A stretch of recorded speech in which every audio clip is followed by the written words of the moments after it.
Hello my guys, ഞങ്ങൾ ഈ പുലർച്ചെ ബസ് കയറിയിട്ട് കൊടുക്കാൻ പോകുന്നത് നിങ്ങൾ വിചാരിക്കണേ. വേറെ കൊടുക്കാൻ നമ്മൾ എറണാകുളത്ത് തന്നെ ഓഫീസിൻ്റെ ഒരു മീറ്റിംഗ് ഉണ്ട്, അത് അറ്റൻഡ് ചെയ്യാൻ വേണ്ടി പോവാണ്. പൊന്നാൻ്റെ ഡിപ്പോയിലെത്തിയപ്പോൾ കണ്ടക്ടർ പറഞ്ഞു നമുക്ക് ബസ് ചെറുതായിട്ടൊന്നും മാറണം, എല്ലാവരും ഇതിൽ നിന്ന് ഇറങ്ങിയിട്ട് ആ ബസ് കയറിയിട്ടാണ്. ആരെ ഇറങ്ങണ തിരക്കിലാണ് എല്ലാവരും. അങ്ങനെ ബസ്സൊക്കെ മാറിയ ശേഷം ബസ് അവിടെ നിന്ന് എടുത്ത് തുടങ്ങി. ഇതാണ് നമ്മളെ വൈഷ്ണു. ഗുരുവായൂരെത്തിയപ്പോൾ ഡ്രൈവറും കണ്ടക്ടറും ചായ അടിക്കാൻ പോയി. അതിൻ്റെ ഗ്യാപ്പിൽ നമ്മൾ പുറത്തിറങ്ങിയാണ്. പിന്നെ അതൊക്കെ നമ്മൾ സേഫായിട്ട് എറണാകുളം എടപ്പള്ളി ലാൻഡ് ചെയ്തിട്ടുണ്ട്. എടപ്പള്ളിയിൽ നിന്ന് വളരെ കുറച്ചുകൂടെ ഞങ്ങൾ ഓഫീസ് കയറുമ്പോൾ ഹെൽത്തി ആയിട്ട് നടക്കാമെന്ന് വിചാരിച്ചു. അങ്ങനെ ഇതിലാണ് നമ്മളെ ഓഫീസറിനെ. അങ്ങോട്ട് കയറണം പോയിട്ട് എന്തെങ്കിലും ഔത്താക്കണമല്ലോ. അതിനോട്ട് ഞങ്ങൾ എടുത്തുള്ള ഒരു ഹോട്ടലിൽ കയറി. അവിടുന്ന് നല്ല വെള്ളപ്പം ബീഫ് അടിച്ചു. ഏതാ സാധനം.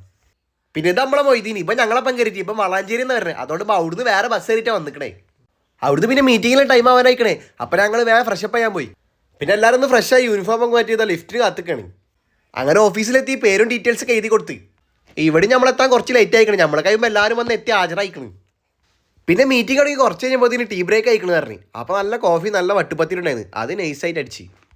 ഉച്ചയ്ക്ക് നല്ല ബിരിയാണി ഉണ്ടായിരുന്നു. ഇവിടെ മീറ്റിംഗ് വന്നു കഴിഞ്ഞാൽ ഒരു ഗുണമുണ്ട്, കറക്റ്റ് ഫുഡ് കിട്ടും. ഇത് നമ്മൾ ആദർശ് ചില സാങ്കേതിക കാരണങ്ങൾ കൊണ്ട് തിരൂരിൽ നിന്ന് എറണാകുളം വന്ന് ജോലിയാണ്. കാരണം എന്താണെന്ന് അവനോട് തന്നെ ചോദിച്ചു നോക്കി നിങ്ങൾ.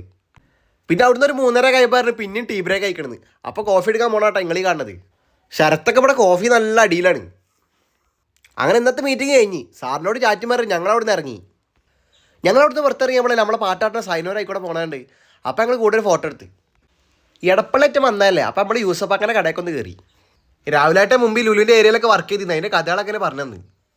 കുറച്ച് നേരം അവിടെയൊക്കെ ഒന്ന് ചുറ്റിക്കറങ്ങി. പിന്നെ അവിടെ നമ്മൾ കൊച്ചി പെട്രോളും കയറി നേരെ മറൈൻ ഡ്രൈവ് വിട്ട്. മറൈൻ ഡ്രൈവിലൊന്ന് പഴയമാതിരി ആൾക്കാരനെ കാണുക. ഇനി നമ്മൾ വന്ന ദിവസത്തിൻ്റെ പ്രത്യേകത കൊണ്ടാണ് അറിയില്ല. ട്രെയിനിൻ്റെ ടൈം ആവാനായതുകൊണ്ട് തന്നെ മറൈൻ ഡ്രൈവ് ഒന്ന് വേറെ ഇറങ്ങിയ ഒരു ഹോട്ടലിൽ നിന്ന് ചോറും കഴിച്ച് നേരെ റെയിൽവേക്ക് വിട്ട്. ട്രെയിനിലാണെങ്കിൽ ഒരു സൂചിട്ടാൽ കാണില്ല, അജാതി തിരക്കാം. ഞങ്ങൾ തന്നെ അങ്ങനെയൊക്കെ എത്തി വലിഞ്ഞ് കയറിയതാണ്. വേറെയും കുറച്ച് അഡ്വഞ്ചർ ആയിട്ടുള്ള സംഭവങ്ങൾ ഉണ്ടായിരുന്നു. അപ്പോൾ ഇതിൻ്റെ ഫോണിൽ ചാർജ് കഴിഞ്ഞു. അപ്പോൾ ഇന്നത്തെ കത്തിക്കലത്തുള്ള വീഡിയോ ഇഷ്ടപ്പെട്ട ഫോളോ ചെയ്തോളി. Okay, by.